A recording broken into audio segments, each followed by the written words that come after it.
Bienvenidos a esta segunda parte de nuestro viaje por el siglo XIX. Soy la maestra Ingrid. Recordarán que en la emisión anterior analizamos la primera parte de la línea del tiempo del México independiente, estudiando el proyecto liberal de nación y el proyecto conservador que ambos partidos lucharon por instaurar en México. Analizaremos la intervención norteamericana, la Constitución Liberal del 57, la Guerra de Reforma o de 3 años, el Segundo Imperio Mexicano o Segunda Intervención Francesa y el triunfo de la República restaurada de Benito Juárez.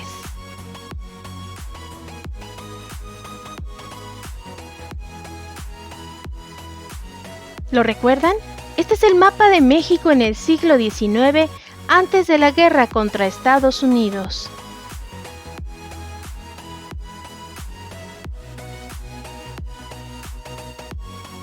Intervención norteamericana o guerra contra Estados Unidos, 1846-1848. Estados Unidos, basándose en la doctrina del destino manifiesto, no se conformó solo con anexarse a Texas. El gobierno norteamericano quería adquirir Nuevo México y la Alta California. Las autoridades federales mexicanas se negaron a vender su territorio. Los estados sureños de la Unión Americana pedían con entusiasmo la guerra, y a finales de diciembre del 45, el presidente James K. Polk envió un contingente al mando del general Zachary Taylor al territorio que se extendía entre el río Nueces y el río Grande, provocando al ejército mexicano. México le solicitó que se retiraran, pero ellos avanzaron desde distintos frentes. Polk solicitó al Congreso la declaración de guerra, que éste ratificó el día 13 de mayo de 1846. La intervención norteamericana había comenzado.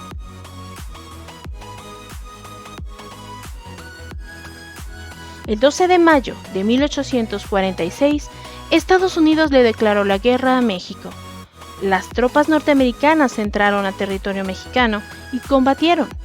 El presidente James Polk acusó a los mexicanos de haber derramado sangre norteamericana en la frontera, cuando en realidad ellos habían iniciado las hostilidades.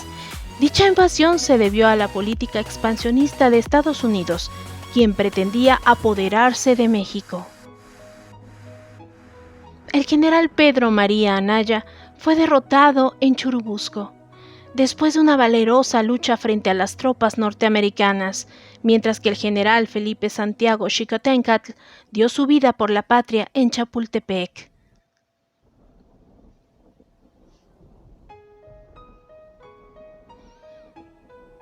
Los cadetes del heroico colegio militar defendieron valientemente su escuela, combatiendo a las tropas norteamericanas el 13 de septiembre de 1847, pasando a la historia como los niños héroes.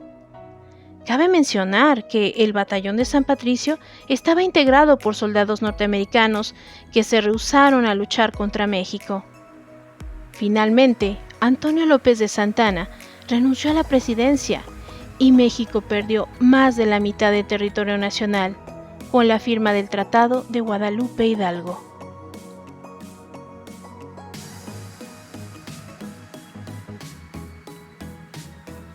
Constitución Política Liberal de 1857.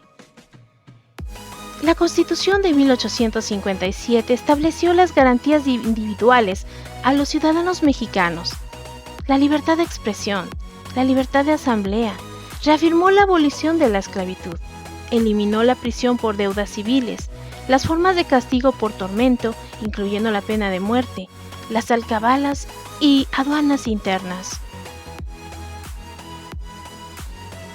El Congreso se encontraba dividido entre dos facciones importantes. Los liberales moderados, cuyo plan era establecer nuevamente la Constitución de 1824 con algunos cambios.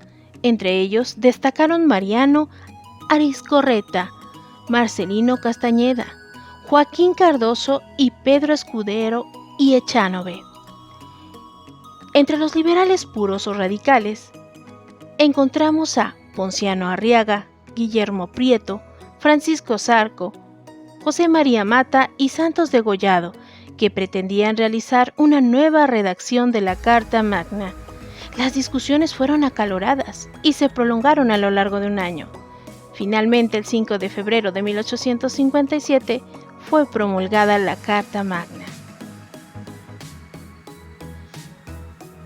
Guerra de Reforma o Guerra de 3 años, 1858 a 1861. La Guerra de Reforma, también conocida como Guerra de 3 años, se desató debido a la inconformidad de los conservadores ante la promulgación de la Constitución Liberal del 57. El conservador Félix Zuloaga pronunció el Plan de Tacubaya, con el que desconocía la Constitución, y le pidió a Ignacio Comonfort, presidente de la República, que lo secundara. Como era moderado, Comonfort aceptó. En ese momento se desconoció a sí mismo. Al no haber presidente, el jefe de la Suprema Corte de Justicia, don Benito Juárez García, ascendió a la presidencia. Después de una difícil guerra civil, Benito Juárez y los hombres de la Reforma ganaron esta guerra. Sin embargo, los problemas para México no cesaron.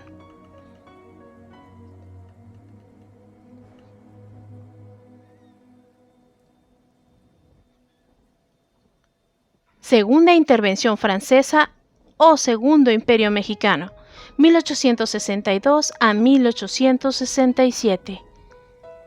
Después de la Guerra de 3 años, Benito Juárez declaró la suspensión del pago de la deuda externa hasta reconstruir al país. Sin embargo, las naciones a las que México les debía se reunieron en la Convención de Londres a finales de 1861, acordando enviar su flota para exigir el pago de la deuda. Juárez llegó a un arreglo con Inglaterra y España, pero Francia, a quien no se le debía, invadió el país.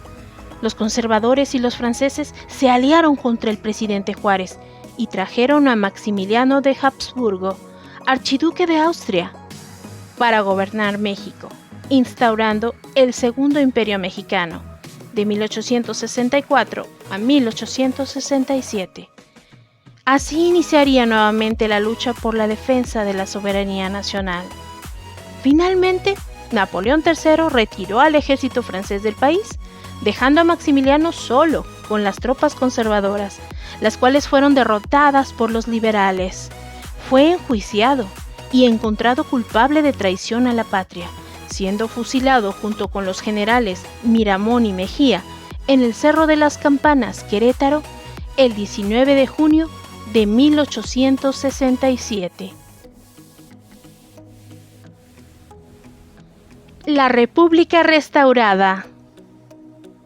Con el triunfo de la República, el presidente Benito Juárez hizo su entrada triunfal en la Ciudad de México el 15 de julio de 1867. Contendió en elecciones en septiembre, resultando vencedor para el periodo presidencial de 1867 a 1871, derrotando al general Porfirio Díaz, su más cercano contendiente.